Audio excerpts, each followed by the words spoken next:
the sheer number of projects being launched in the market is a clear indication that builders are now not expecting the property prices to go up at the same pace, at the pace at which it had gone up in the last 2 to 3 years. बहुत सारे projects में guys आप देखोगे ना, आज की date में builder जिस पेस पे चाहता है कि उसका माल बिके, उस पेस पे बिल्डर का माल नहीं बिक रहा है। ठीक है, पहले वाली स्पेस ऑफ ट्रांजैक्शंस आज की डेट में बिल्डर्स की आपकी नहीं है।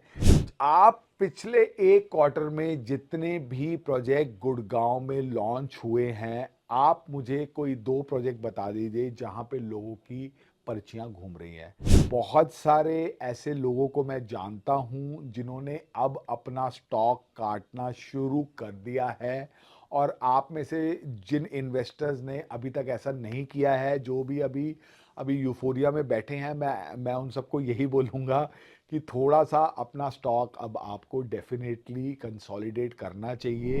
हाय guys, this is your trusted real estate guide Abhay. और गाइस, आज मैं आपको दोबारा से मिलने आया हूँ एक वैल्यू एडेड वीडियो के साथ, जिसमें मैं गुड़गांव मार्केट के सबसे इम्पॉर्टेंट क्वेश्चन को एड्रेस करने की अपनी तरफ से कोशिश करूंगा। ये वो क्वेश्चन है जो कि कोई भी यूट्यूबर इन्फ्लुएंसर ऑनेस्टली आंसर नहीं करना चाहेगा, because of their own vested interest. Because मैं जो भी कंटेंट बनाता हूँ वो मैं क्लाइंट्स के पर्सपेक्टिव से बनाता हूँ, रादर देन बिल्डर्स के या इंडस्ट्री के पर्सपेक्टिव से। इसीलिए गाइज, आज के वीडियो में मैं आपको बताऊंगा कि क्या अब गुड़गांव की मार्केट, रियल एस्टेट मार्केट के प्राइसेस हैं, क्या वो पीक आउट कर रहे हैं। मतलब क्या ऐसी हमने कुछ इंडिकेशंस देखी हैं पिछले एक क्वार्टर में, जिससे कि हम लोग इस चीज़ का अंदाज़ा लगा सकते हैं कि शायद मार्केट आगे उस पेस पे नहीं बढ़ेगी जिस पेस पे पिछले 3 साल में बढ़ी है। ठीक है, तो guys, without any further adieu, let us get to the root of the matter and discuss and try to bring out to the surface whether the Gurgaon real estate market is peaking out. So guys, मैंने एक पीछे video बनाया था जो कि काफ़ी viral हुआ था, जिसमें मैंने बात करी थी कि when will Gurgaon property prices stop rising.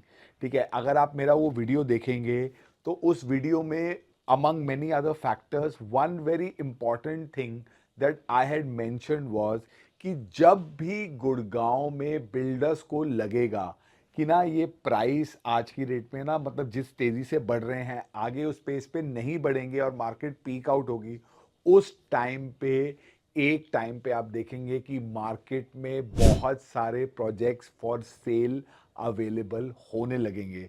ठीक है, आज से 1 साल पहले क्या हुआ था जी, आर्बर में लोगों ने रात को 12-12 बजे अलॉटमेंट कराया। ठीक है, 6-8 महीने पहले अर्बन ओएसिस में लोगों ने ड्रॉ के थ्रू फ्लैट खरीदा 4 से 7 करोड़ के फ्लैट के लिए। 400 फ्लैट के गए, 4000 एप्लीकेशन आए। गॉडरेज 49 में भी लोगों ने लाइन में लग के फ्लैट खरीदे। ठीक है, तो गाइज, ये वाला जो आपका ट्रेंड था ना, ये इसलिए था क्योंकि प्रोजेक्ट्स की स्केर्सिटी थी। प्रोजेक्ट बहुत धीरे धीरे आते थे, लिमिट को क्वांटिटी में यूनिट्स आती थी, और वो जैसे ही आती थी वो फटाफट बिक जाती थी। मार्केट का एपिटाइट बहुत ज़्यादा था।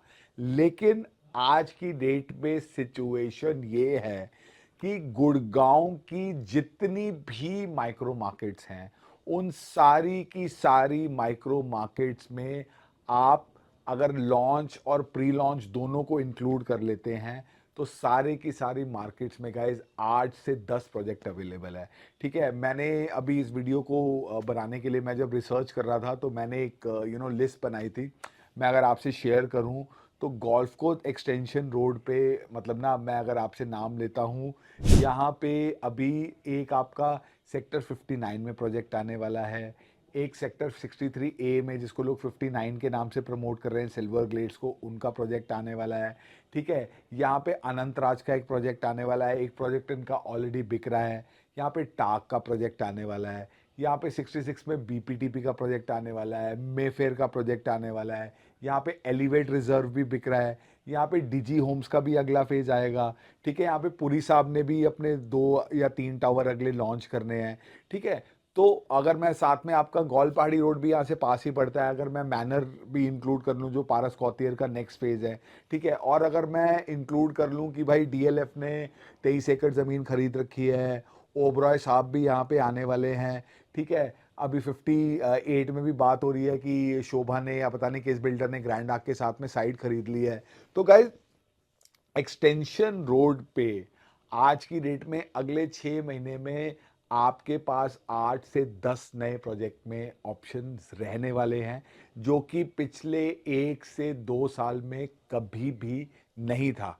ठीक है, यही चीज अगर मैं एसपीआर रोड के बारे में आपसे बात करता हूं, तो ठीक है गाइज, एसपीआर रोड के ऊपर भी अभी सिग्नेचर के एक प्रोजेक्ट का आज हम लोग शूट कर रहे हैं, आज इनका रेरा आ चुका है। ठीक है, पिरामिड का प्रोजेक्ट वहां पे एल्बम लॉन्च हुआ है।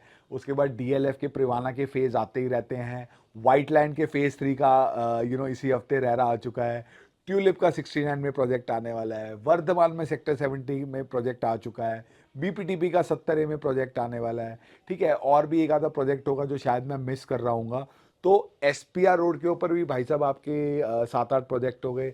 सिमिलरली अगर मैं न्यू गुड़गांव की बात करता हूँ, तो न्यू गुड़गांव में भी गाइज आज की डेट में गंगा रियल्टी 84, 85, एसएस ग्रुप का सेक्टर 90 में प्रोजेक्ट आने वाला है। ठीक है, गॉडरेज 89 में अभी कुछ यूनिट्स बची हुई हैं। उसके बाद अगर हम आपसे बात करते हैं ऑरिस का, वहाँ पे प्रोजेक्ट आने वाला है 89 में। पिरामिड का 85 में प्रोजेक्ट आने वाला है। सानवेर दांते का भी एक नया फेज आना है। ठीक है, डीएलएफ की तो ऑब्वियसली वहाँ पे लैंड बैंक है ही है। तो ना मतलब न्यू गुड़गांव में भी गाइज अभी आने वाले टाइम में आपके लिए अपॉर्चुनिटीज रहने वाली है। Same goes for Dwarka expressway. Dwarka expressway में 103 सेक्टर में 2 प्रोजेक्ट आने वाले हैं। फिर अभी एमआर ने एक 112 में नया प्रोजेक्ट लॉन्च कर दिया। ठीक है, पुरी साहब 111 में बेच ही रहे हैं। उसके बाद आपका 37D में एमवीएन का प्रोजेक्ट आने वाला है। 37D में ही नवराज का प्रोजेक्ट बिक रहा है। उधर से आपका क्या नाम है, सिग्नेचर ग्लोबल में भी अब यूनिट्स हैं। शोभा ने भी 108 में नया प्रोजेक्ट निकाल दिया है। तो आप देखेंगे गाइज कि ना ऑल ओवर गुड़गांव एकदम से ना बहुत सारे प्रोजेक्ट आपके आने वाले हैं, जो कि मैंने आज से 1 या 1.5 क्वार्टर पहले प्रिडिक्ट किया था। ठीक है, और ये प्रोजेक्ट तभी आते हैं जब बिल्डर को ये समझ में आता है कि भाई मेरा प्रोजेक्ट बनने में 4 साल लगेंगे जी, मेरे का कुछ माल मेरे को शुरू में बेचना होगा, फिर मेरे को बाकी माल सस्टेनेंस मॉडल में अगले 2-3 साल में बेचना होगा जी। ठीक है, तो guys the sheer number of projects being launched in the market is a clear indication that builders are now not expecting the property prices to go up at the same pace, at the pace at which it had gone up in the last 2 to 3 years. ठीक है, मैं ये नहीं कह रहा कि आगे price नहीं बढ़ेंगे, डेफिनेटली थोड़े बहुत प्राइस बढ़ेंगे, लेकिन आप ये एक बहुत बड़ा साइन समझ सकते हैं कि ना आपके जो प्रोजेक्ट हैं, वो इतने सारे प्रोजेक्ट आने का क्या मतलब है कि बिल्डर को लग रहा है कि मार्केट पीक आउट कर रही है। ठीक है, उसके अलावा गाइस दूसरा साइन मैं आपको बताता हूँ। अभी बहुत दिनों से ना हमने कोई वो न्यूज़ क्लिपिंग नहीं सुनी कि हमारा प्रोजेक्ट जी 3 दिन में सोल्ड आउट हो गया, हमारे प्रोजेक्ट में 2 दिन में सारे चेक लग गए, हमें लोगों के चेक वापस करने पड़े। एक दो बिल्डर्स ने, लिस्टेड कंपनीज ने पीछे ऐसी प्रेस रिलीजेस निकाली थी अपने शेयर का रेट बढ़ाने के लिए, लेकिन उनमें से एक का ट्विटर के ऊपर बहुत मजाक भी बना था एक दिन कि एक तरफ तो जी आप कह रहे हो कि आपका प्रोजेक्ट सोल्ड आउट है और आपके कंपनी के बंदे ही हमें अलॉटमेंट के लिए फ़ोन कर रहे हैं। तो गाइज ये ना जो ट्रेंड था, मैं दोबारा उस बात को रिपीट कर रहा हूँ कि भैया आपके फ्लैट ईओआई आपका लगा नहीं जी, मेरे को फ्लैट का अलॉटमेंट नहीं मिला। आज की डेट में आप गुड़गांव में जिस प्रोजेक्ट पे भी उंगली रख दे वहां पे आपको अलॉटमेंट मिल रहा है। ठीक है, हाँ कुछ प्रोजेक्ट ऐसे जरूर हैं जिनका जो 1 साल पहले कभी ना कभी प्री लॉन्च में आए थे, आज उनका रेरा आया है, तो लोग काफ़ी टाइम से बैठे हुए थे, वो अलॉटमेंट के लिए वेट कर रहे थे। तो उन प्रोजेक्ट्स में आज भी अलॉटमेंट अच्छे पेस पे हो रही है। लेकिन अगर आप देखेंगे ना, जो जिस तरीके से यूफोरिया या जिस तरीके से चीज़ें आपको सोल्ड आउट वाली पहले सुनने को मिलती थी, वो यूफोरिया अभी रिसेंटली कोई ना उस चीज़ को उस तरीके से प्रमोट या प्रोजेक्ट नहीं कर पा रहा है। तीसरी चीज़ गाइज, मैं आपको बताऊं एक और चीज़ है जो कि मैं देखता हूं कि यहाँ पे जिससे आप देख सकते हैं कि ना मार्केट अब किस पेस पे या किस डायरेक्शन में जा रही है, कि ना 2-3 ऐसे बिल्डर्स हैं जिनका बहुत अच्छी अच्छी लोकेशन पे भी प्रोजेक्ट आए हैं, लेकिन ना वो अपना माल नहीं बेच पा रहे हैं। ठीक है, एक 100 11 सेक्टर में एक प्रोजेक्ट है, मैं मतलब ना फॉर ऑब्वियस रीजन बिल्डर का नाम नहीं लेना चाहता। 37D में भी प्रोजेक्ट है, ठीक है। 37 में एक और नया प्रोजेक्ट भी आने वाला है। अभी 103 में भी लोगों को मुशक्कत करनी पड़ेगी माल बेचने के लिए। तो ना बहुत सारे प्रोजेक्ट्स में गाइज आप देखोगे ना, आज की डेट में बिल्डर जिस पेस पे चाहता है कि उसका माल बिके, उस पेस पे बिल्डर का माल नहीं बिक रहा है, ठीक है। पहले वाली स्पेस ऑफ ट्रांजैक्शंस आज की डेट में बिल्डर्स की आपकी नहीं है, ठीक है। These are all science which will make you understand कि ना मार्केट किस आपकी डायरेक्शन में जा रही है। एक और चीज गाइस जो मैंने नोटिस करी है ना, कि पिछले एक क्वार्टर में, और आई वुड से आप एक क्वार्टर छोड़ दीजिए, इस साल के 2 क्वार्टर होने वाले हैं 2024 के। गाइस पिछले 6 महीने में आप मेरे को 3 प्रोजेक्ट के नाम बताइए जहां पर कि लोगों ने रेरा के बाद अलॉटमेंट कराया था और जहां पे लोगों का माल आज की डेट में प्रीमियम पे बिक रहा है, ठीक है। एक एक्सेप्शन जरूर है, गॉडरेज। गॉडरेज 89 मार्केट एक्सपेक्टेशन से काफ़ी कम प्राइस पे लॉन्च हुआ था, रीसेल के प्राइस के आसपास उन्होंने लॉन्च कर दिया था, पता नहीं उनका क्या रीज़न था। वहाँ पे छोटे वाले साइजेस में मुझे बताया गया है कि कुछ प्रीमियम है 500,000 रुपये का, जो लोग कमांड कर रहे हैं 2 बेडरूम में और 3 बेडरूम के छोटे साइजेस में। उसके अलावा गाइस, आप पिछले एक क्वार्टर में जितने भी प्रोजेक्ट गुड़गांव में लॉन्च हुए हैं, आप मुझे कोई 2 प्रोजेक्ट बता दीजिए जहां पे लोगों की पर्चियां घूम रही हैं, जहां पे बुकिंग अमाउंट दे के लोग आज की डेट में ना एक प्रीमियम लेके एग्जिट कर पा रहे हैं, ठीक है। मैं बहुत सेकेंडरी मार्केट में काम करता हूं, मेरे नेटवर्क में भी लोगों से डिस्कशन होती रहती है। तो मेरे पास गाइज आज की डेट में ना एक क्लाइंट का फोन आया, उनके पास गुड़गांव में एक्सटेंशन रोड पे और एसपीआर पे ना 4-5 प्रोजेक्ट्स में यूनिट्स हैं, ठीक है। और बहुत सारी ऐसी यूनिट्स हैं जिनमें अगले 2-3 महीने में ना उनके पास पेमेंट की डिमांड भी आने वाली है।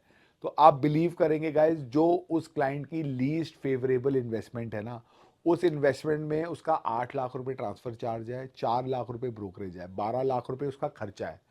क्लाइंट 15 लाख रुपए प्रीमियम पे प्रॉपर्टी छोड़ने को तैयार है। क्यों प्रॉपर्टी छोड़ने को तैयार है? बिकॉज वो अपना कैपिटल फ्री करना चाहता है। वो उसको लग रहा है कि वो मतलब ना काफ़ी इन्वेस्ट हो चुका है और वो अब अपना थोड़ा सा पोर्टफोलियो हल्का करना चाहता है। ऐसे भी लोग हैं जो 4 तारीख के ब्लड बाथ्स में मरे, बहुत लोगों को स्टॉक्स में बड़ा नुकसान हुआ। म्यूचुअल फंड का मैं उतना ज़्यादा ट्रैक नहीं करता हूँ, तो मुझे नहीं पता म्यूचुअल फंड की शॉर्ट टर्म में परफॉर्मेंस कम ज़्यादा या ख़राब रही है। लेकिन बहुत सारे ऐसे लोगों को मैं जानता हूं जिन्होंने अब अपना स्टॉक काटना शुरू कर दिया है। और आप में से जिन इन्वेस्टर्स ने अभी तक ऐसा नहीं किया है, जो भी अभी अभी यूफोरिया में बैठे हैं, मैं उन सबको यही बोलूँगा कि थोड़ा सा अपना स्टॉक अब आपको डेफिनेटली कंसोलिडेट करना चाहिए, कुछ स्टॉक आपको काटना चाहिए। और मार्केट में हमें अक्रॉस मल्टीपल प्रोजेक्ट्स ऐसी ऐसी डील्स मिल रही हैं आज की डेट में रीसेल मार्केट में ना गाइस, कि आप विश्वास नहीं करेंगे। अभी मैंने आपको बताया कि यार 24-25 प्रोजेक्ट गुड़गांव में मैंने आपको ऑलमोस्ट गिनवा दिए, चारों पांचों माइक्रो मार्केट्स में लगा के, जो आने वाले हैं या आ चुके हैं, ठीक है। तो और गाइस, गुड़गांव की पूरी मशीनरी इन नए प्रोजेक्ट्स को ही बेचने के लिए काम करती है, आपको इन्वेस्टमेंट में एंटर कराने के लिए ही काम करती है। इन्वेस्टमेंट से एग्जिट करवाना वो अपना धर्म नहीं मानते हैं, अपना रोल नहीं मानते हैं। But as a responsible realtor हम अपने इन्वेस्टर्स को एंटर भी करवाते हैं और एग्जिट भी करवाते हैं।